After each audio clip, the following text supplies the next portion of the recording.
Welcome to Griggs Theatre. Tonight, we'll be having a reading of The Littlest Angel from Ronald Hamilton III,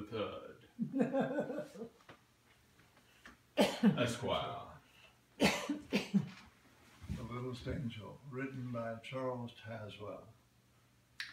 Once upon a time, many, many years ago, as time is recorded by men, but which was only yesterday in the celestial kingdom of heaven, there lived a most miserable, thoroughly unhappy, utterly dejected cherub who was known throughout heaven as the littlest angel. Now, he was exactly 4 years, 6 months, 5 days, 7 hours, and 42 minutes old when he presented himself to the venerable gatekeeper and waited for admission to the glorious kingdom of God. Standing defiantly with his short brown legs spread wide apart, the littlest angel tried to pretend that he wasn't at all impressed by such unearthly splendor and that he wasn't at all afraid. But his lower lip trembled and a tear disgraced him by making a furrow down his already tear-streaked cheek, and it came to a precipitous halt right at the tip of his nose. Well, that was no. While the kindly gatekeeper was entering the name of his new arrival in his great book, the littlest angel, having left home as usual without a handkerchief, attempted to hide this telltale evidence by snuffling a most unangelic sound, which so unnerved the good gatekeeper that he did something that he had never done before in all eternity. He blotted the page. Well, from that moment on, the heavenly peace was never quite the same, and the littlest angel soon became the despair of all the heavenly host. His shrill, ear-splitting whistle, shout, resounded through all hours through the golden streets, and it startled the patriarch prophets and disturbed their meditations.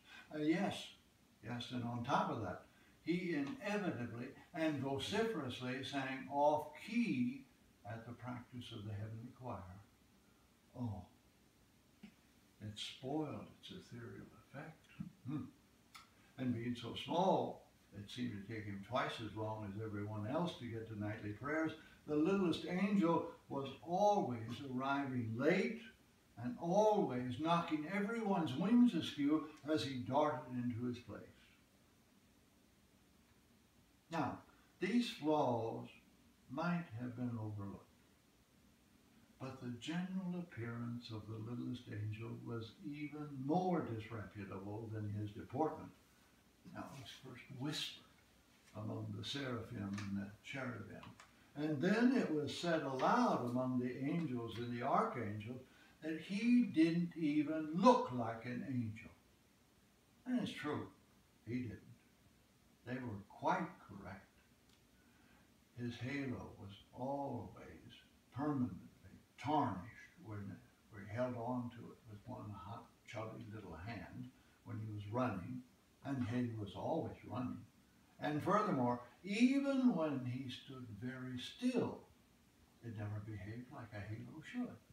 It would slip down over one eye, or over the other eye, or else just for meanness, it would roll away down some golden street just so he'd have to chase after it. Well, it must be reported here, reluctantly, but it must be reported, that his wings were neither useful nor ornamental. You see, all paradise held its breath when the littlest angel perched himself like an unhappy fledgling sparrow on the edge of a cloud and prepared to take off. He would teeter this way, then he would teeter that way, and after much hesitation and a few false starts, he would launch himself boldly after having held his freckled nose, counting up to 303, and he would fall head over halo. But owing to the regrettable fact that he never remembered to move his wings, he would fall with a kerplunk.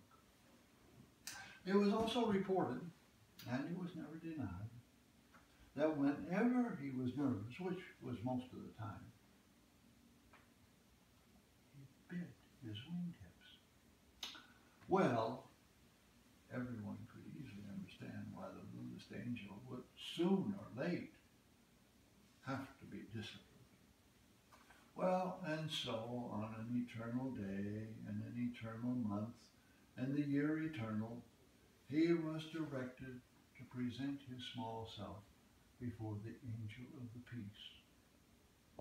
The littlest angel combed his hair, dusted his wings, scrambled into an almost clean robe, and then with a heavy heart, he trudged his way to the place of judgment. Now he tried to postpone this dreaded ordeal by loitering along the streets of the guardian angel, pausing a few timeless moments to minutely peruse the long list of new arrivals. Although all of heaven knew he couldn't read a word. And then he idled more than several immortal moments to carefully examine a display of orate harps, although everyone in the celestial city knew that he couldn't tell a crochet from a semiquaver. But at length and at last, he slowly approached a doorway which was surmounted by a pair of golden scales. Those signified that heavenly justice was dispensed with him. And to the littlest angel's great surprise, he heard a merry voice singing. Well, the littlest angel removed his halo, breathed upon it heavily, and then polished it upon his robe. And that procedure added nothing to the garment's already untidy appearance. And then he tiptoed in. The singer, who was known as the understanding angel, looked down at this small culprit, and the littlest angel instantly tried to make himself invisible by the ingenious process of withdrawing his head into the collar of his robe, very much like a snapping turtle. And at that the singer laughed. And it was a jolly, heartwarming sound, and he said, "Oh, oh, so you're the one who's been making heaven so unheavenly. Well, come here, cherub, and tell me all about it." The littlest angel ventured a furtive look beneath the robe, first one eye, and then the other eye, and suddenly, almost before he knew it, he was perched on the lap of the understanding angel, and he was explaining how very difficult it was for a boy who suddenly finds himself transformed into an angel. and no matter what the archangel said, he'd only swung once, well, twice. Well, all right, he swung 3 times on the golden gates. But it was only for something to do. I mean, that was the whole trouble. There wasn't anything for a little angel to do. And he was very homesick. Oh, not that heaven wasn't beautiful, but the earth was beautiful too. Wasn't it made by God himself? Oh, there were trees to climb, brooks to fish, and caves to play at the pirate chief, and the swimming hole, and the sun, and the rain, and the dark, and the dawn, and the soft, thick brown dust, warm beneath his feet. The understanding angel smiled, and in his eyes was a long forgotten memory of another small boy long ago. And then he asked the littlest angel what would make him happy. And the littlest angel thought for a moment, and then he whispered in his ear, "There's a box. I left it under my bed back home. If only I could have that." And the understanding angel nodded his head. "You shall have it," he said, and the fleet-winged heavenly messenger was instantly dispatched to bring the box to paradise. And then, in all those timeless days that followed, everyone wondered at the great change in the littlest angel, for among all the cherubs in God's kingdom, he was the most happy. His conduct was without the slightest reproach. His appearance was all that the most fastidious could require. And on excursions to the Elysian fields, it could be said, and truly said, he flew like an angel. Well, then it came the time that Jesus, the Son of God, was to be born of Mary in Bethlehem in Judea. And as that glorious tidings spread throughout paradise, all the angels rejoiced, and their voices were lifted to herald the miracle of miracles, the birth of the Christ child. And the angels, the archangels, the seraphim, the cherubim, the gatekeeper, the wing maker, yeah, even the halo maker put aside their usual tasks to prepare their gifts for the blessed infant. All but the littlest angel. He sat himself down on the topmost step of the golden stairs, and he anxiously awaited inspiration. What could he give that would be most acceptable to the Son of God? I know, at one time, he dreamed of composing a lyric hymn of adoration, but the littlest angel was woefully wanting in musical talent. And then he grew terribly excited about writing a prayer that would live forever in the hearts of men, because it would be the first prayer ever heard by the Christ child. But the littlest angel was lamentably lacking in literate skill. What could a small angel give that would please the holy infant? Well, the time of the miracle was close at hand when the littlest angel at last decided on his gift. And then, on that day of days, he proudly brought it forth from its hiding place behind a cloud, and humbly, with downcast eyes, placed it before the throne of God. It was only a small, rough, unsightly box, but inside were all those wonderful things that even a child of God would treasure. A small, rough, unsightly box lying among all those other glorious gifts from all the angels in paradise.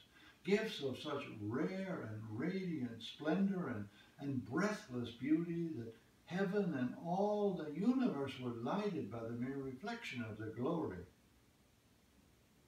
And when the littlest angel saw this, he suddenly knew that his gift to God's child was irreverent. And he devoutly wished he might reclaim his shabby gift. It was ugly. It was worthless. If only he could hide it away from the sight of God before it was even noticed. But it was too late. Too late. The hand of God moved slowly over all those bright, shining gifts, and then paused, and then dropped, and then came to rest on the lowly gift of the littlest angel. And the littlest angel trembled as the box was opened. And there, before the eyes of God and all the heavenly host, was what he offered to the Christ child. And what was his gift to the blessed infant? Well, there was a butterfly with golden wings that was captured one bright summer day on the high hills above Jerusalem. And a sky blue egg from a bird's nest in the olive tree that stood to shade his mother's kitchen door. And two white stones found on a muddy riverbank where he and his friends had played like small brown beavers. And then at the bottom of the box, a limp, tooth-marked leather strap, once worn as a collar by his mongrel dog, who died as he had lived in absolute love and infinite devotion. The littlest angel wept hot, bitter tears. For now he knew that instead of honoring the Son of God, he had been most blasphemous. Why had he ever thought that this box was so wonderful? Why had he ever dreamed that such utterly useless things would be loved by the blessed infant? And so in frantic terror, he moved to run and hide from the divine wrath of the Heavenly Father, but he stumbled and he fell. And with a horrified wail and a clatter of halo, he rolled in a ball of consummate misery to the very foot of the heavenly throne. But there was an ominous and a dreadful silence in the celestial city, a silence complete and undisturbed, save for the heartbroken sobbing of the littlest angel. And then suddenly, the voice of God like divine music rose and swelled through paradise. And the voice of God spoke, saying, "Of all the gifts of all the angels, I find that this small box pleases me most. Its contents are of earth and of men, and my Son is born to be King of both. And these are the things my Son too will know and love and cherish, and then, regretful, will leave behind him when his task is done. I accept this gift in the name of the child Jesus, born of Mary this night in Bethlehem." There was a breathless pause, and then the rough, unsightly box of the littlest angel began to glow with a bright, unearthly light, and then the light became a lustrous flame, and the flame became a radiant brilliance that blinded the eyes of all the angels. And none but the littlest angel saw it rise from its place before the throne of God, and he, and only he, watched it arched in firmament to stand and shed its clear, white, beckoning light over a stable where a child was born. And there it shone that night of miracles, and its light was reflected down the centuries deep in the heart of all mankind. And yet, earthly eyes, blinded too by its splendor, could never know that the lowly gift of the littlest angel was what all men would call forever the shining star of Bethlehem.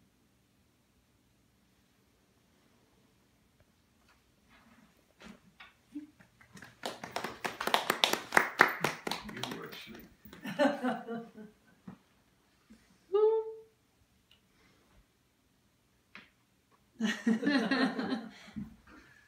And there's little angel